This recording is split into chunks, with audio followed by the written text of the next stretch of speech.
Alright folks, Adrian here for Digital Dojos.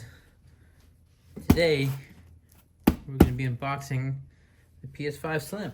This just got delivered today. This is the PS5 Slim with the Call of Duty Modern Warfare bundle. Essentially you just get the game for free. And if you were getting this, like, it was essentially one of the bundles to get because you're basically paying the standard price and just getting a free game. They ended up doing the Spider-Man 2 bundle as well, which ultimately I wish I got, but via Sony's site, this is what they were selling. Here you have inside. So notably, this is the non-digital edition. This is the one with the detachable CD drive, which I know had a lot of mixed opinions and thoughts. Because the PS5 I currently have, the standard model, is a digital model and does not have a CD drive, and one of the decisions I regret having got that, so I wanted to get this model, of course, with that. So with that, let's go ahead and break the seal here. Let me try not to stand to the side so I don't block too much of the lighting here. So it looks like it just opens from the top here, and we have the plastic feet on like the stand, I believe, to have it sit. Yeah, so these are like the little acrylic legs here that, oh, there that one goes, to kind of prop the PS5 Slim up horizontally, I believe. Standard AC power cable component there. Little compartments here. You have a HDMI cable here. That's 2.1, and then you have a standard USB-C cable here, which I believe is for the DualSense controller. Speaking of which, another DualSense controller to add to the collection here. I'm actually just gonna keep this in here because it's my fourth controller. Let's take a closer look at the console here. Slim is its much glossier, almost like, obviously plastic, but almost toy-like finish. And in this lighting, it's actually almost coming off like a little bit off-white, almost gray. So the top panel here is more of like a glossy plastic, while the bottom panel here is a matte plastic. Same on the opposing side, so obviously it's like more fingerprint prone.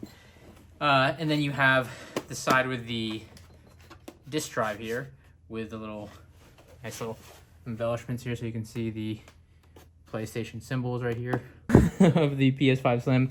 Is more of a open vent system. As you can see here, much of a bigger gap at the top here to allow for more airflow.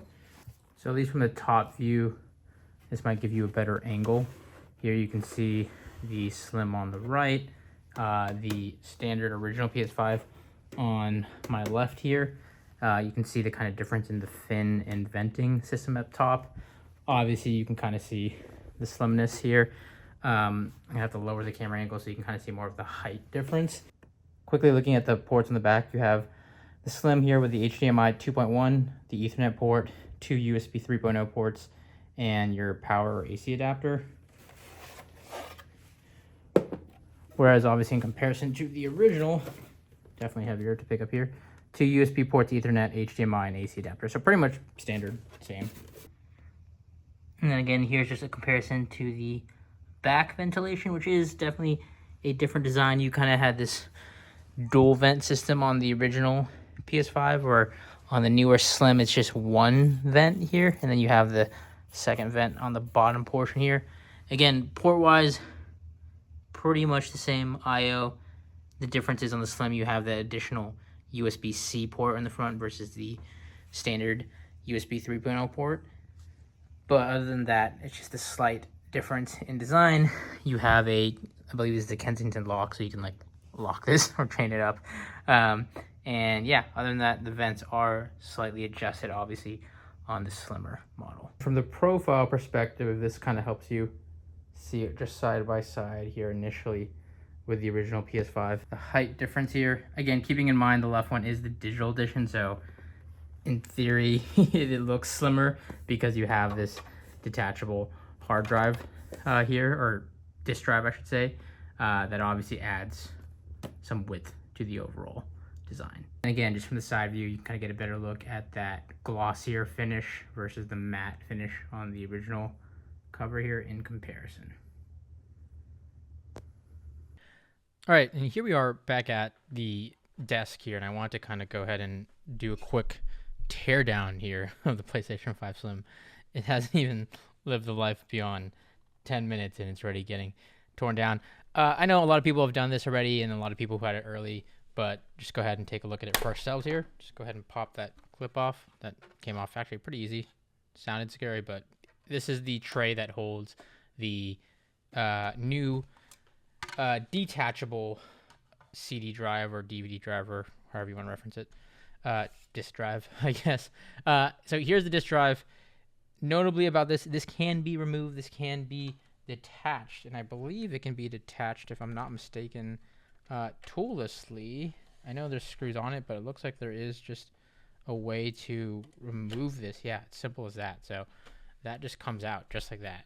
So with that in mind, it just has what I'm assuming is some sort of proprietary connector to connect this to the PlayStation 5. And the reason that is because you can get this PS5 Slim without the CD drive. So you can get the digital edition and then buy this as an add-on down the road if you really wanted that, which is a nice kind of flexible option there. It doesn't necessarily change the form factor. I don't know if they're going to sell plates, I guess, that are like, because obviously this plate here has that CD drive. So to get that true slimmer form factor, kind of like the digital edition, you would have a flat plate here. I might be wrong. There may very well be a plate already that they sell, but again, this adds that whole extra width to the overall console because of that CD drive. But I'm going to keep mine in here because I do plan on using it.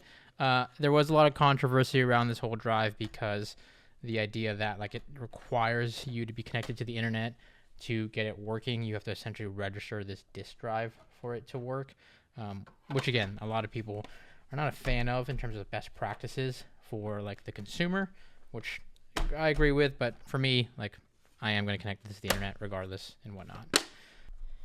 I guess that means is the SSD. Oh, okay, so the SSD is actually on this side. So on the opposing side, the same side where the CD drive is, you have the other end. There goes the cover. You have the other end of that fan here. So you can see it goes straight through to the other side. And then right here is where you're going to have access to that NVMe slot for your SSD. Let's go ahead and open it. It looks like it's just a standard Phillips screwdriver. So we'll go ahead and remove this slot here, and you can see you have access to the storage bay here. And again, outside of just removing the screw, that was all pretty much toolless. Like I was able to open the PlayStation 5 and access these trays easily without needing any tool. You can quite literally just pry them off. And it is worth noting, even though it may be obvious, previous PlayStation 5 power adapter, obviously the HDMI cable, all of that's going to work on the Slim here, right? That's proprietary cables. But with that said, let's go ahead and just do a first boot here.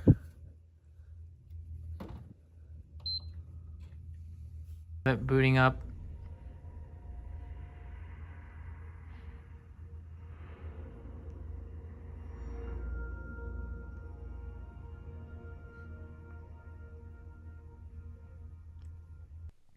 All right, so quite literally with this freshly unboxed, why not give the impressions and thoughts out of the box about the PlayStation 5 Slim? You may say, that's unfair. You haven't even hooked it up, played it, or messed around with it. I don't necessarily have to compare quite literally apples to apples in this case, because that's the thing. A lot of people are asking me or have asked me, is this worth the upgrade? Or I've seen the kind of discourse online. I would say it's not even quote unquote an upgrade if you're looking at PlayStation 5 versus PlayStation 5. It's a new iteration of the PlayStation 5. But for all intents and purposes, that is the same internals. That's the same components. You're not getting more resolution. You're not getting faster speeds. You're not getting improved graphics in the Slim. You're getting the same thing. It's just in a different package, so to speak. You can argue there's slightly different thermals. Maybe you get a frame or two here or there, but nothing truly noticeable. The one thing I will say that is different per se is the baseline model now comes with a terabyte of hard drive space versus the 825 gigs. So you are getting nearly 200 gigs more. But again, that varies based on the operating system. There's a little bit of nuance there. But at that point, if you're arguing for the sake of more storage at a baseline model, you might as well just buy an NVMe drive and add way more storage for a fraction of that price. So if you're on the PlayStation 5 and you're watching this thinking, do I need to upgrade to the Slim? The honest answer for 99% of you is no, you do not. Spend and save the extra money, buy some games, buy some accessories. You'll have a much better experience that way. Now, you may be asking, well, why did you do it then? And then herein starts the justification. But truthfully, a couple things. One, yes, this is a luxury purchase for me. I didn't need the Slim. It was nice to have. I had the opportunity to buy it, so I bought it. Very, very fortunate. I know that sounds very privileged at that. But number two, you can kind of see it ties into a lot of what I do and part of, I guess, quote unquote, my work. I collect video game consoles, both modern and retro. So it's nice to have the newest edition of the PlayStation 5 iteration, so to speak, in the Slim edition. And three, one thing I do regret as I started collecting video game consoles, it was actually because of this here, this PlayStation 5 digital edition. When I bought this years back in 2019 during the pandemic, I was just getting back into console gaming. I wanted to see what it's all about. I had extra time on my hands, like many of us did back then.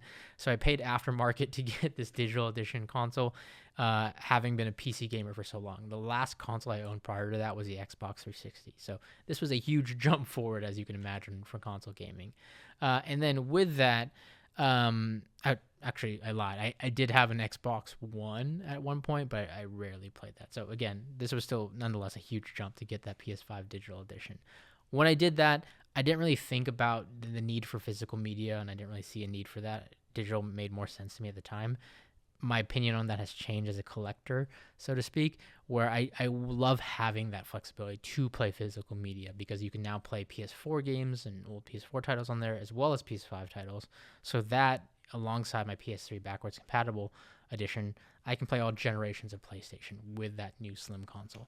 So from a collector's POV or standpoint, there are some people who I'm sure can reminisce who can relate and resonate with that thought. This was a nice to have for me when I got this PS5 Slim, to have that disk drive capabilities.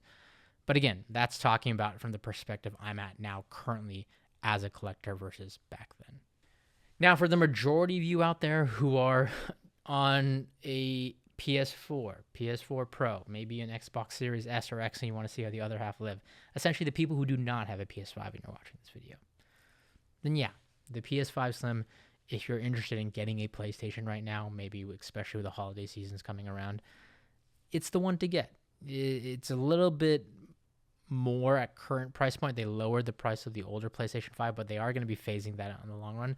So you should just get the newest, latest, and greatest if you're getting a PlayStation 5 anyway. You might as well get the Slim. Yes, they're probably going to come out with different editions and a Pro model down the road that's probably going to be years from now.